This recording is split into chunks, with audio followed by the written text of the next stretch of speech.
Hello, and welcome to episode 8 of Revolutionary Ideas, the monthly Marxist podcast from Socialist Alternative. In this episode, we'll be discussing a recently printed pamphlet from Socialist Alternative, a classic reprint of Leon Trotsky's Marxism in Our Time.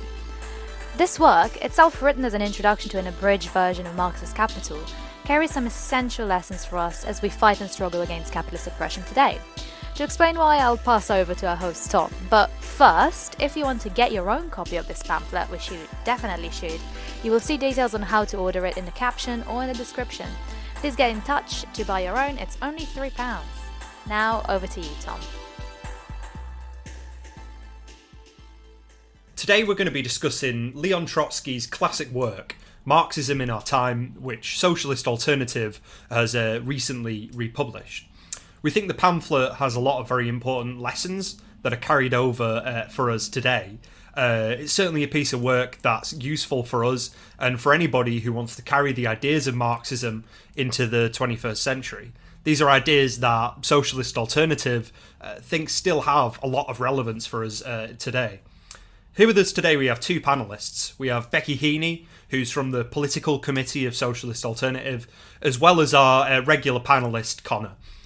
So I just want to start off with a couple of questions. I mean, one of the main things that Trotsky really sets out to do in Marxism in Our Time is to explain Marxist ideas, what they meant, at a time when the world was changing quite rapidly. It changed a lot since the end of Marx's life. So what exactly was the context that he wrote this in, and what types of issues did Marxists have to take up at the time? Yeah, so this pamphlet was written originally as an introduction to an edition of Marx's Capital.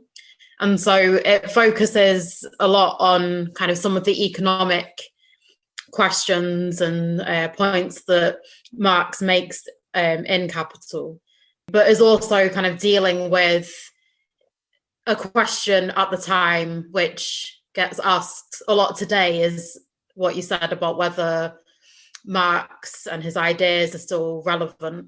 And given how much had changed in the world from when Marx was writing in the 1800s compared to 1939 when this was written. And I think that's a question that a lot of people ask today. And I think particularly, at times of crisis, people are trying to search for answers and are looking at kind of, old ideas. Are they still relevant today, or do we need like a new approach? But I guess, like, in terms of the context, what kind of issues Trotsky was having to deal with. This was, as I said, in 1939, and so this was at the end of what was known as the Great Depression, which existed throughout the 1930s after the Wall Street crash in 1929. And throughout that decade, really, there'd been things like mass unemployment. There'd been very big class struggles. Like, the audience of this pamphlet is mainly people in the US, but you'd seen in the US throughout the 1930s, like, very big strikes, like the Teamsters strikes in the 1930s, the sit-down strikes. You'd seen, internationally, things like, pretty much for the whole of the 1930s, you had the Civil War in Spain, you had the coming to power of the Nazis in Germany. And really that period was one of mass upheaval, very big inequality that existed within society, and different ways in which the capitalist class was trying to deal with the crisis that existed in the economy, but also socially and politically. So you have the example that's referred to in the pamphlet of the New Deal in the US, which kind of aimed at job creation, trying to increase state spending to deal with the issue of like mass unemployment and low productivity. But also, like, on the other side, you had fascism, the rise of fascism, which was another way in which the ruling class was trying to deal with the crisis by increasing repression and trying to, smash the working class organizations. Internationally, there was, in 1939, this was the interwar period, but things were already developing in a certain way, going towards the outbreak of the Second World War.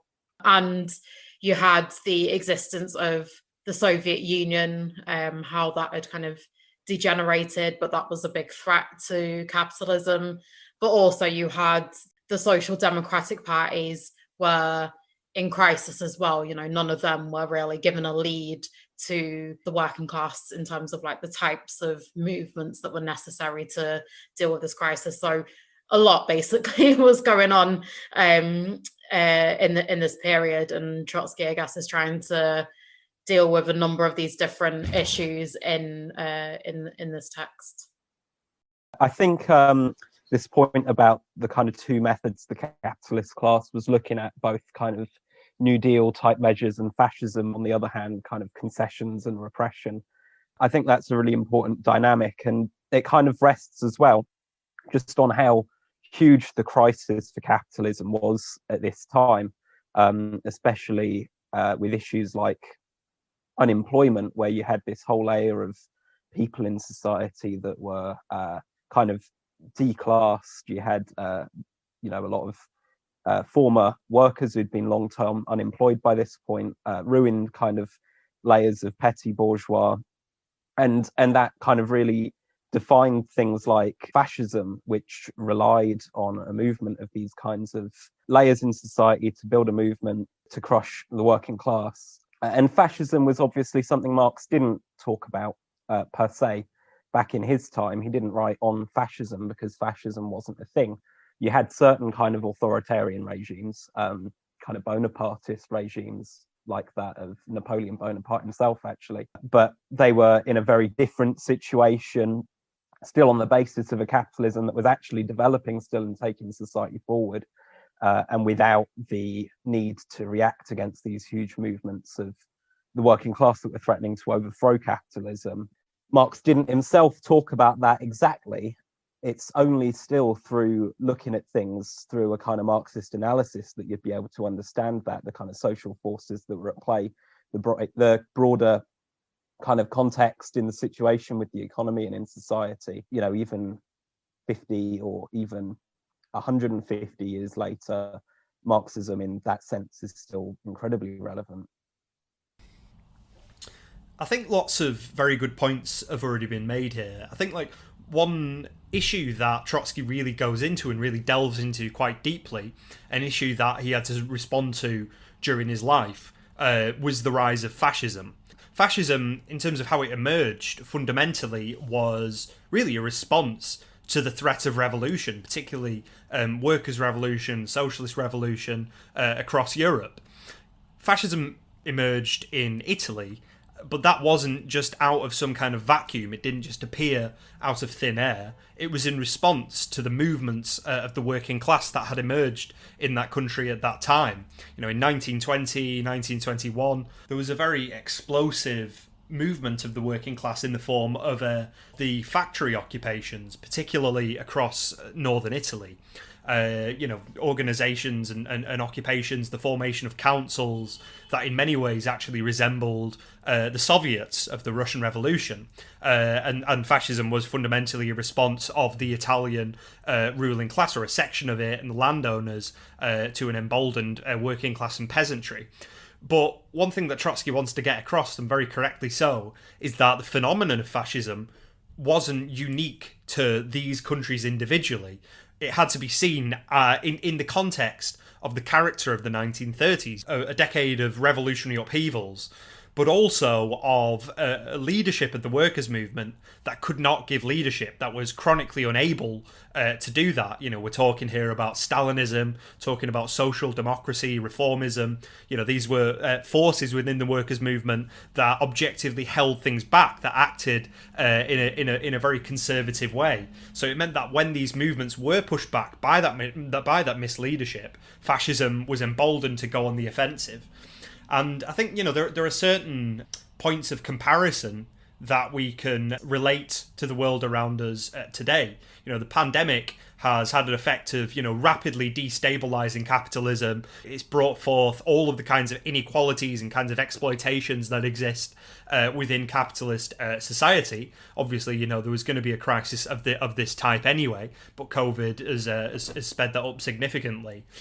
We shouldn't say that fascism is immediately on the agenda in the world right now. The scale of capitalist crisis hasn't quite reached those proportions, but there are emerging right-wing political forces in a number of countries around the world. The most obvious, the most famous of those would be Trump, obviously now the former president of the United States, but also in figures like Narendra Modi, the Prime Minister of India, Bolsonaro in Brazil, to an even greater extent potentially.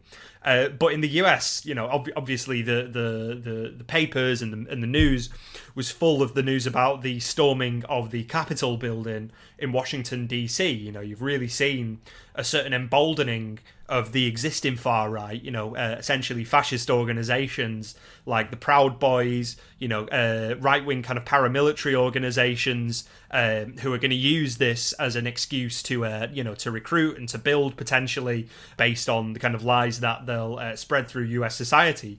But there is also a radicalization to the left among a big proportion of American workers and young people, which was seen in the form of the Black Lives Matter rebellion last summer.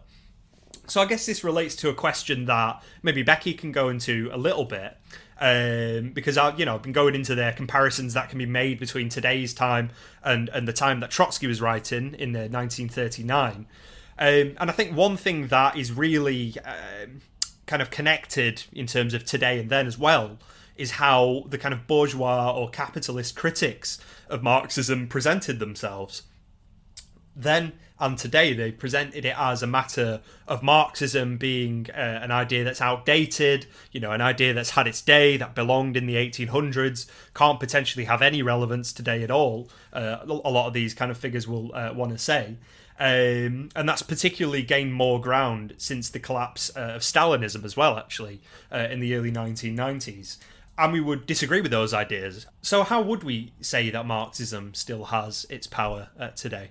Well, I think that any time that there's a big crisis within society, people are going to try and look to find answers to that. But then the idea that something that was written 150 years ago or 80 years ago, people's initial kind of reaction is like, in no way can that kind of be useful for today because things are so different. And of course, like a lot of stuff has changed since Marx was writing, including about kind of how workplaces are organized and what we might kind of superficially see as the working class and those kinds of things. And a lot of things have changed in the last 80 years since Trotsky wrote this pamphlet. But I think that many of the problems that we face aren't new and are similar to those in the 1930s or when Marx was writing. And actually, this idea is taken up by Trotsky in the pamphlet. And like to quote from it, he says, "If the theory correctly estimates the course of development and foresees the future better than other theories, it remains the most advanced theory of our time, be it even scores of years old."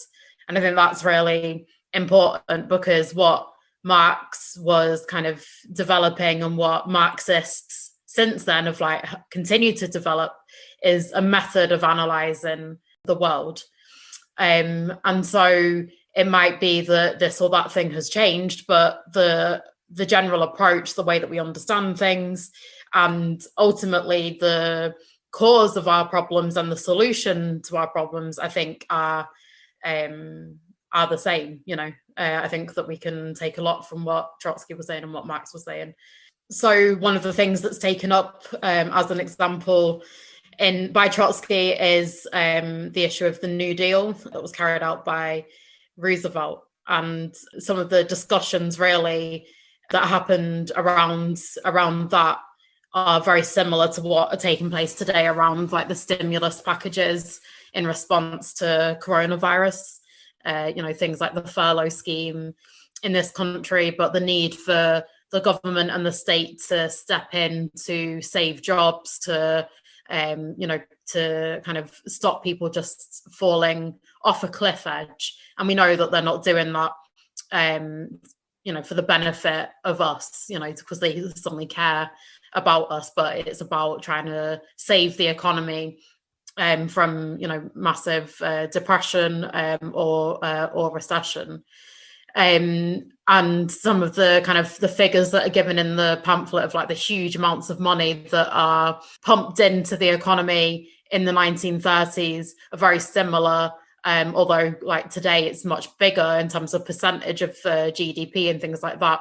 But I think the IMF, for example, estimates that already in 2020, countries have increased spending to the value of $11.7 trillion internationally. So there's like huge injection of money into the economy.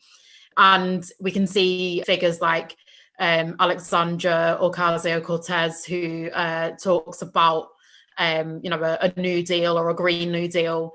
And it was like raised around Jeremy Corbyn's program in this country, the idea that like trying to increase in public spending, that's going to be the way for us to kind of improve capitalism or to live in a better world. So that's kind of interesting that those debates are very similar to today, but also this idea that's like put forward by Trotsky, that he calls the theory of increasing misery.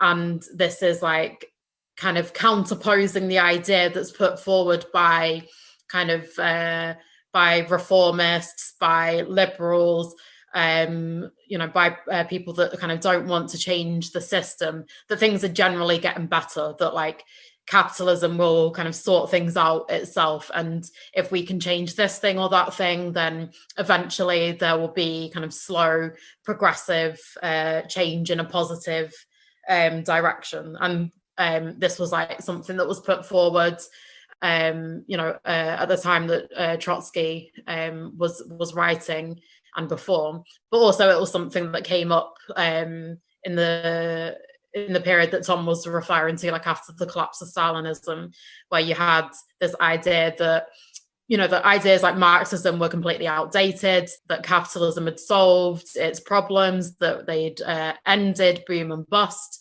all of these kinds of things, and that things were just going to keep getting better and better from here on.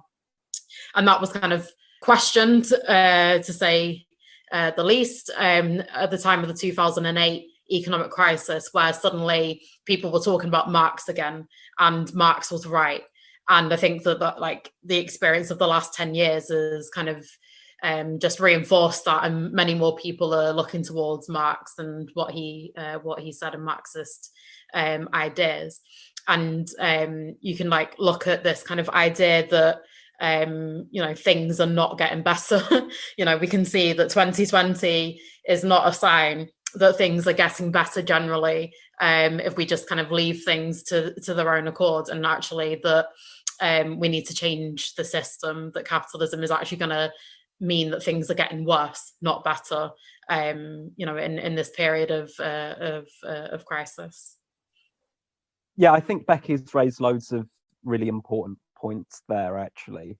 And there's other ways, actually, where Marx's ideas probably come into kind of even more relevance than when Trotsky was writing. And I think the climate crisis and the discussions that are had around Marxism in the climate movement are a good example of that. That the kind of productivist support of industrial development that some figures in the climate movement see in Marxism is incompatible with sustainable development, but actually concern for the environment runs through Marx's writings, really. And this idea of the metabolic rift that he talks about between capitalism and the natural world. You hear a lot of discussion, for instance, about externalities not being accounted for by big business, but the fact that they see them as externalities that they can afford to ignore in the first place is part of the problem, of course.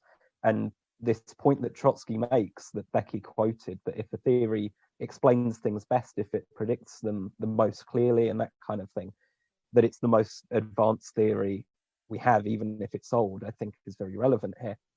It clearly applies in examples like this, especially when you think about how we have to change things. We can see, of course, as Marxists, it's businesses that are, huge businesses and corporations that are the problem, the ones that are churning out the vast majority of fossil fuels that we're seeing at the moment. This point that we've got less than 10 years now to fix the problem's been repeated time and time again, but we're seeing governments, for instance, in an effort to stimulate the economy in this crisis, pouring money into fossil fuel companies, for instance. And, how do we solve that? Can we maintain capitalism and just invest in more kind of stimulus, in more kind of green packages and that kind of thing within the broader context of the system? Well, I think, on a Marxist kind of standpoint, we'd have to say no, but we can kind of explain why and really get to the root of the problem. I think that's definitely true, particularly in how, the ideas of Marxism themselves provide a lot of relevance for understanding, the scale of the climate crisis, the tasks that we need to complete in order to address it. But just to kind of return to that idea of Marxism being outdated, I mean, that idea is obviously kind of taken the form of figures saying that, well, Marx wrote from the 1840s right up until the 1880s, so by definition it can't be relevant for us today. And it's not just figures that are explicitly on the right that will say things to this effect. I mean, you'll even see some figures who would see themselves as being on the left that would say that, unfortunately. And I mean, it is obviously true that Trotsky was writing this work, Marxism in Our Time, in a period when a lot of time had already passed since the death of Marx. A lot had changed in the world. The world that Trotsky was writing about was very, radically different to the one Marx wrote about. But what Trotsky, I think, understood very well was that fundamentally this has to be seen in terms of the method that Marx used, the method he used in analysing society, and particularly analysing society in terms of the conflict between classes as the kind of motor force behind the emergence of all the different kind of crises that capitalism throws up. But also the need for socialism to create a world without class exploitation and without class altogether, which is maybe something we can get into a little bit more later on. But again, these ideas about Marxism not being relevant were clearly floated by, the likes of Tony Blair, the likes of Gordon Brown, through the 1990s and 2000s. And one thing that a lot of us would remember was when Gordon Brown was saying at the time of the Blair government that he wanted to end boom and bust, this kind of constant cycle of new economic crises, of new recessions, of economic depressions and slumps driven by capitalism. And obviously those ideas have really backfired in terms of the course of events, not just over the last year, but over the last decades. And I think another thing to really bear in mind is how a lot of the ideas that are presented as, new ideas, modern ideas, as opposed to old-fashioned Marxism, are just as old as anything. One example would be, this idea that capitalism can be kept afloat by state spending and by borrowing and pumping money into the capitalist economy to keep it afloat. Well, those ideas today are just basically a poorer rehashing of the ideas of Keynesianism from the 1920s. And I guess this brings us on to another question that maybe Becci can go into again. I mean, a lot of the issues that we're talking about here, issues about crisis, about unemployment, imperialist tensions, and so on, have come back to focus a lot in recent years. So how is it that the ideas contained in Marxism in Our Time can begin to answer these problems? I think it's significant in Marxism in our time that Trotsky spends a bit of time talking about the labour theory of value, the idea that it's the working class that produces the wealth in society, that exploitation is fundamental to capitalist production, and that this is what causes inequality. I'm making the point that no matter how you reform capitalism, these things are still going to exist. There will be no final crisis within capitalism, that capitalism will not solve its inherent problems, that we need to change the system completely. I think those ideas are incredibly relevant. And I think particularly when we're looking at coming out of the coronavirus crisis, what, many people are asking the question of like, what can we do better? And the ideas of like going back to normal, but what did that mean? Because for most people, normal meant not being able to afford to pay your bills or your rent, or facing sexism or racism or uncertainty, or being worried about, the planet not surviving the next 100 years. And so this idea of we don't want to go back to normal, that we want something better, I think is completely relevant to the sorts of things that Trotsky is raising, because at that time, the whole world was in crisis and people were looking at capitalism being a system that meant exploitation, that meant poverty, that meant war, and were looking to alternative ideas. And Trotsky takes up this idea in the pamphlet where he's talking about kind of people that want to bring back yesterday, he like refers to it, and that these kind of ideas that we're in crisis now, so we need to go back to how it was before.